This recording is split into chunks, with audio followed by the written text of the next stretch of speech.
Vamos a comenzar con la primera pregunta. Tenemos a Raúl Ortiz de la revista Cine y Más. Raúl. Muchas gracias, Daniel. Bienvenido a México.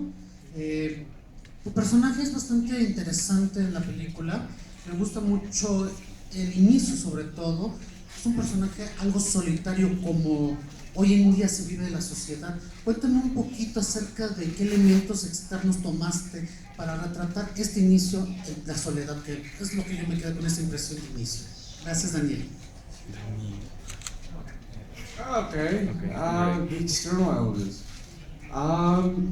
God, what did I do? I don't even know what I did. To be honest, I got the script and I just worked with what was off the page, tried to make it make sense to me. And yeah, in this film, Percy, where we ended off in the first movie, he was the hero, everything was great. He saved the day. And now we pick up and he's at the camp and he's not the hero anymore. He's filled with self-doubt.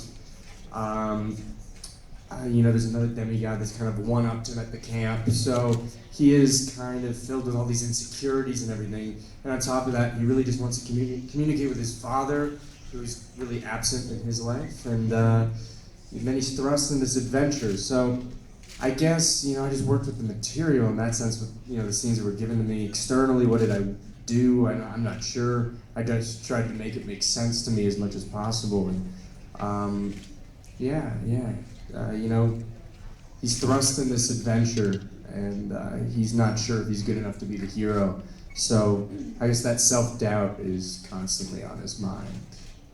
And then it just happens naturally. So.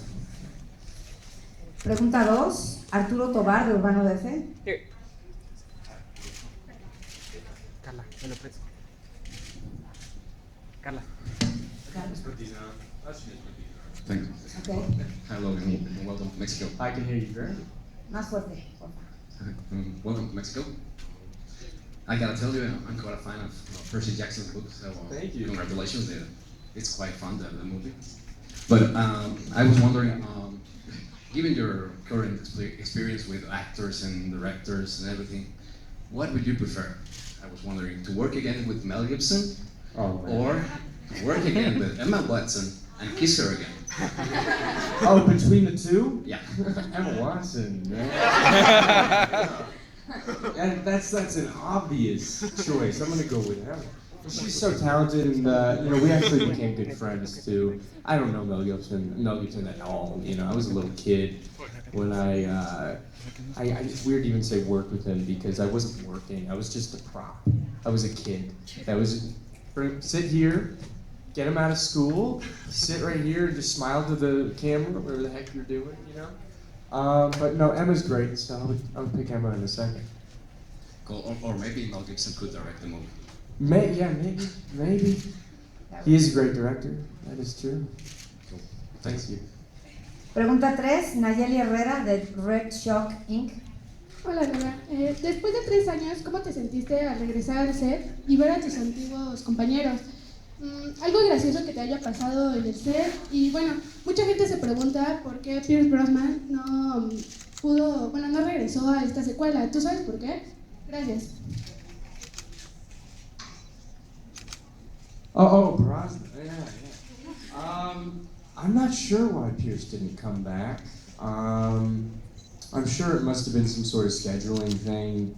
That's usually the reason why that sort of happens. But we have Anthony Head, and he's amazing in this film, and really did a great job. I guess, picking up in his stilts, because he had to wear stilts the whole time to be a horse.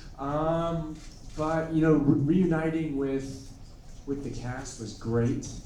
We're all old friends, and not old friends now because we shot the first movie 4 years ago.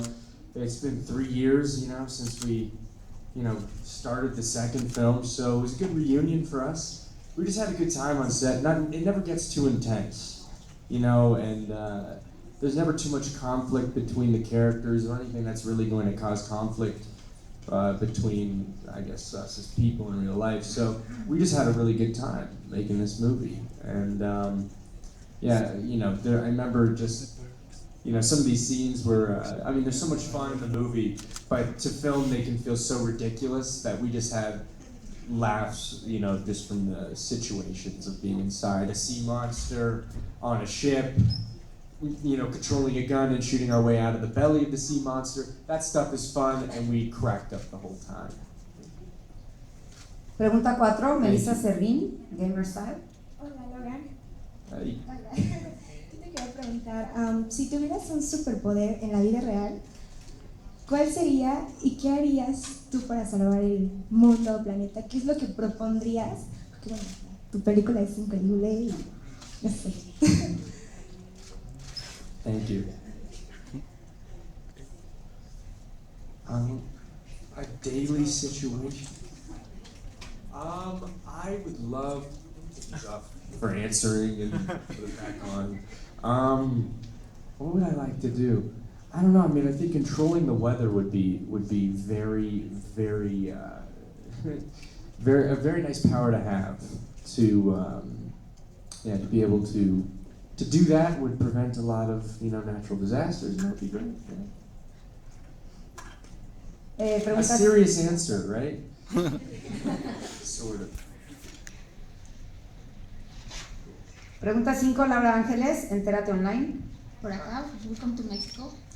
Yo quisiera saber qué ha significado para ti Percy Jackson en tu carrera y cuál fue el reto en esta película que te implicó para hacer.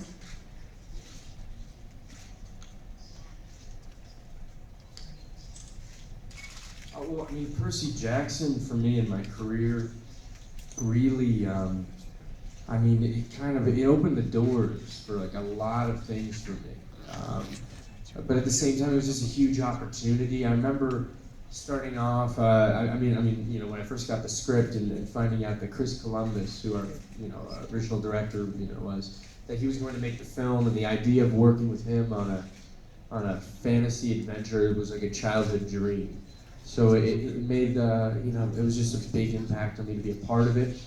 And then the after effects led to, you know, opening up doors to smaller films that I normally couldn't be a part of. You know, helping those, I guess, go into production somehow. I guess because of the value of these movies, they allow smaller films like the ones that I did that I feel awkward mentioning or something like that. But I did a film called like Perks of Being a Wallflower, which would never get made if I wasn't a part of a film like this. So that's nice. And you know, it's